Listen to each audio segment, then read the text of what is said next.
छोटा सा हस्बैंड या छोटा सा पति बना के रख लेती हैं। 5 वार्निंग साइंस जो आपको बताएंगे एक मां और बेटे के बीच का जो रिश्ता है का रिश्ता नहीं रहा है। वो तमाम चीजें जो कि हस्बैंड से शेयर करनी चाहिए वो अपने बेटे से शेयर कर रही हो। रात के 12, 1, 2 बज जाते मां के पास बैठा हुआ, बीवी इंतजार करते करते सो गई। कुछ ऐसा है जो कि वाइफ ने और आपने मिलकर करना है, लेकिन मां का अप्रूवल चाहिए। बाहर की आई हुई औरत ये कैसे केयर कर सकती है मेरे बेटे की? मैं ज्यादा केयर करती हूं।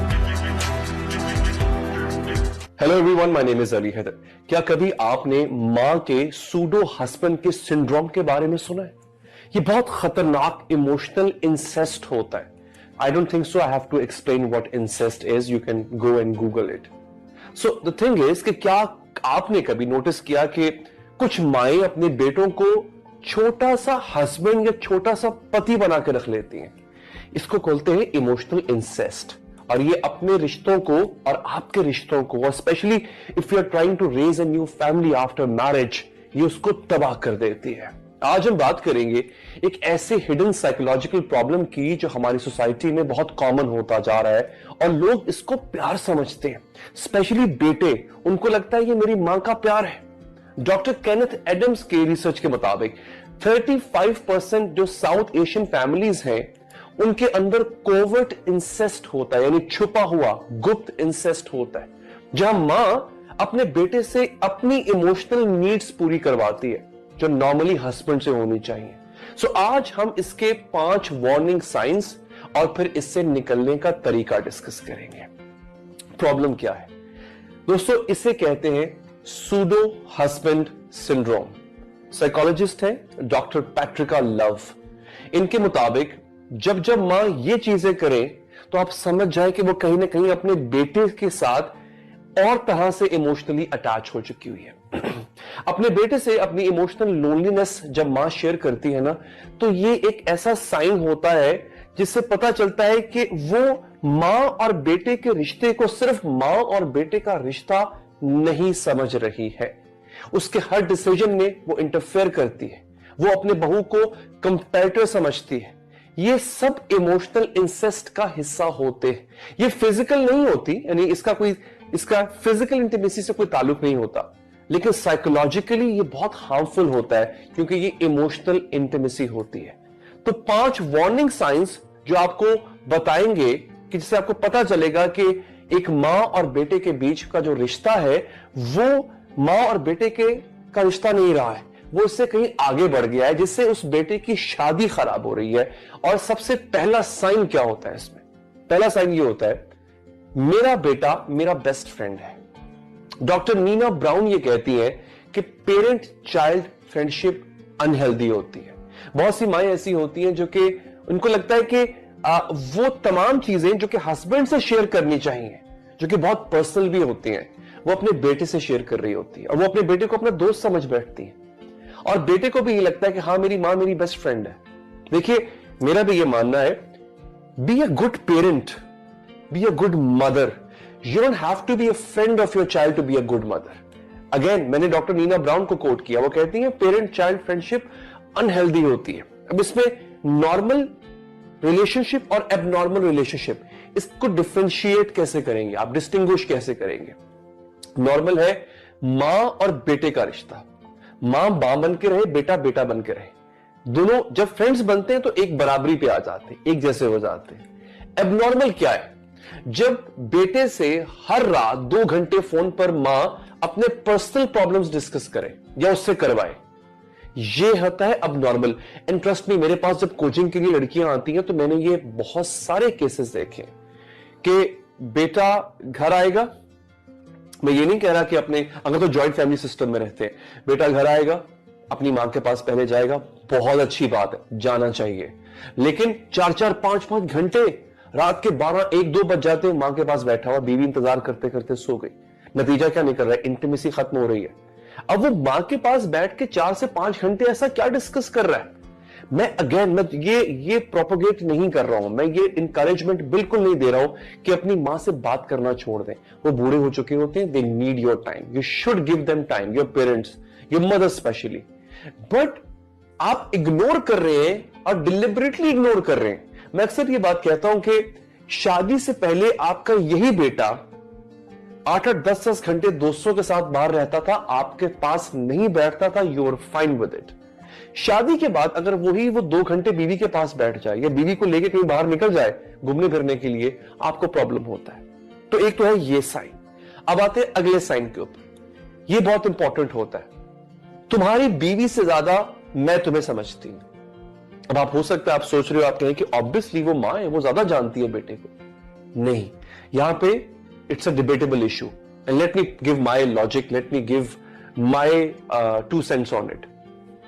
मां औलाद को, अपने बेटे को बहुत अच्छे से जानती होती है जब तक कि उसकी शादी नहीं हुई होती।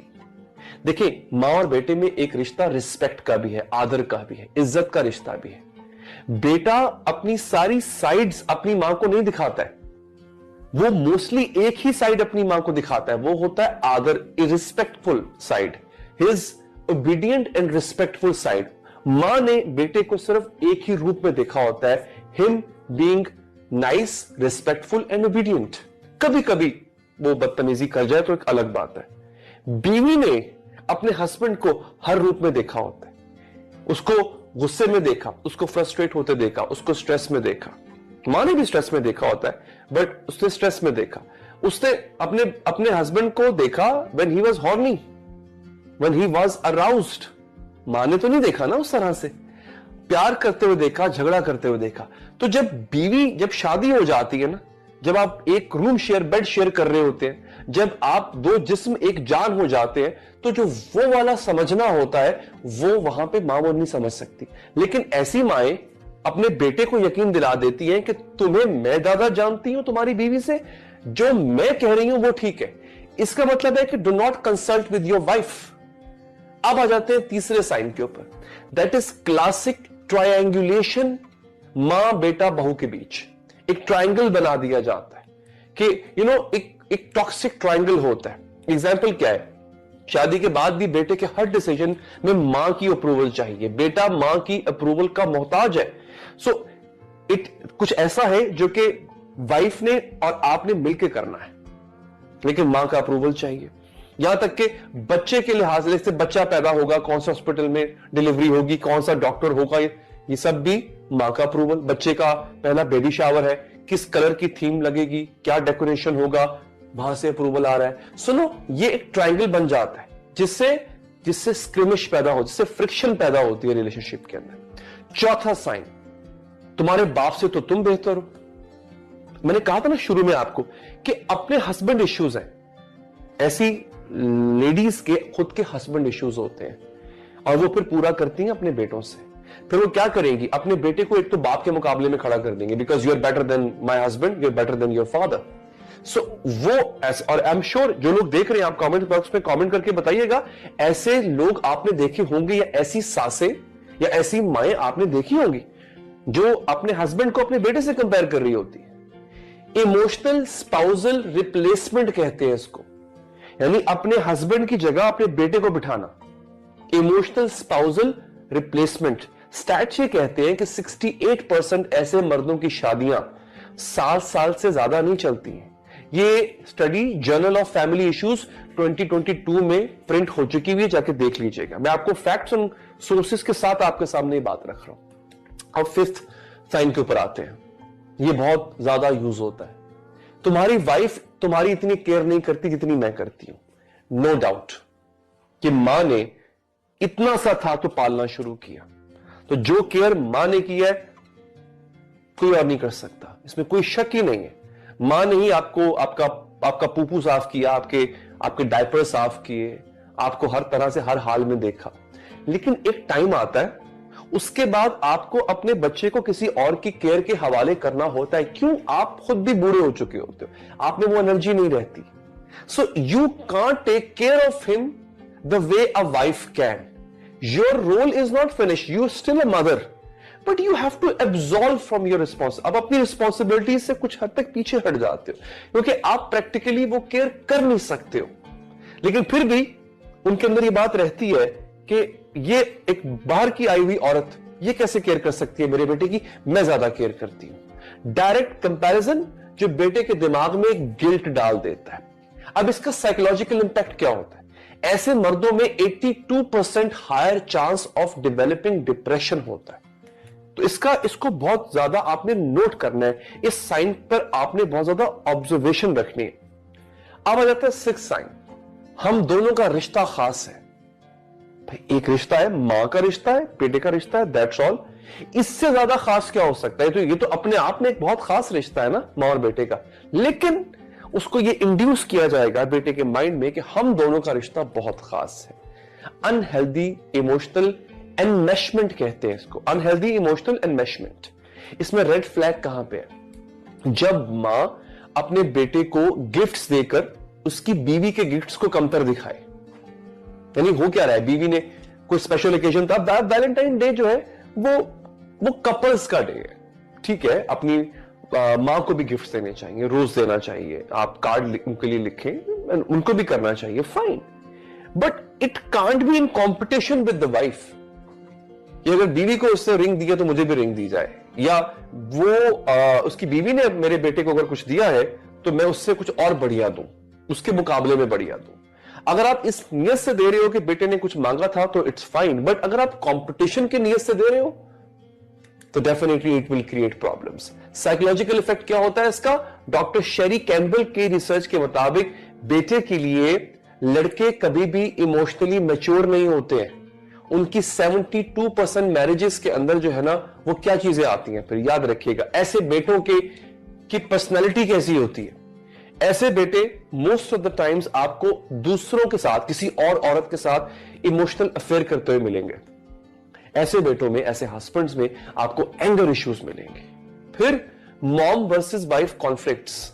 बहू के लिए क्या होगा? बहू के लिए constant feeling of being the second best. उसको हर वक्त एक ही फीलिंग आती रहेगी कि शायद I am the second best, मैं कभी भी इसकी प्रायोरिटी नहीं हो सकती। 2023 की स्टडी के मुताबिक 65% औरतें एंजाइटी डेवलप कर लेती हैं जो ऐसी सास के साथ रहती हैं। 53% they lose their self esteem. 41% they consider divorce. तो अब आप सोच रहे होंगे कि इतना कुछ होने के बाद करें क्या? जो लोग ऑलरेडी इसमें फंस चुके हैं वो करें क्या? इसके सोल्यूशन पे बात करते हैं, कैसे निकले इस ट्रैप से। सबसे पहले तो you have to recognise the pattern, do not ignore it. जो चीजें मैंने बताई हैं इनको आप इनको पढ़िएगा, वीडियो को दोबारा सुनिएगा, इसको सेव करके रख लेंगे पे आप। Recognise the pattern. पहला स्टेप ये है कि ये मान लेना कि ये नॉर्मल नहीं है। अगर आपको ये 5 साइंस या 7 साइंस या इनमें से कितने भी साइंस आपको आपकी सास में नजर आ रहे हैं तो you have to accept that this is not normal. Doctor Adams का कहना है कि healthy moms don't compete with the daughter in loss.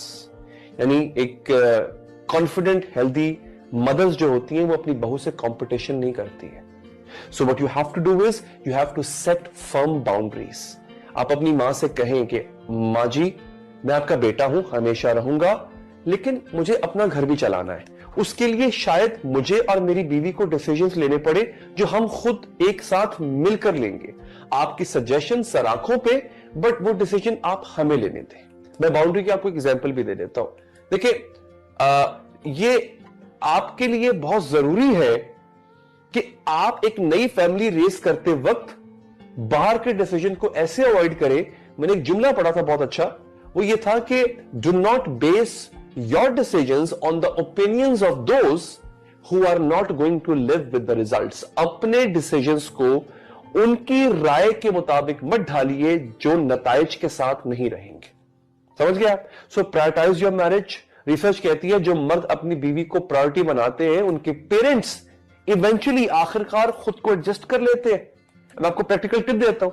हर मां के इंटरफेरेंस के बाद, यानी हर मां जब इंटरफेरेंस करती है, यानी आपकी मदर लगता है आपको कि इंटरफेरेंस कर रही है बहुत ज्यादा आपके रिलेशनशिप में, तो जैसे ही आप बीवी को एक्स्ट्रा वैलिडेशन देना शुरू करेंगे ना, बेहतर हो जाएगा।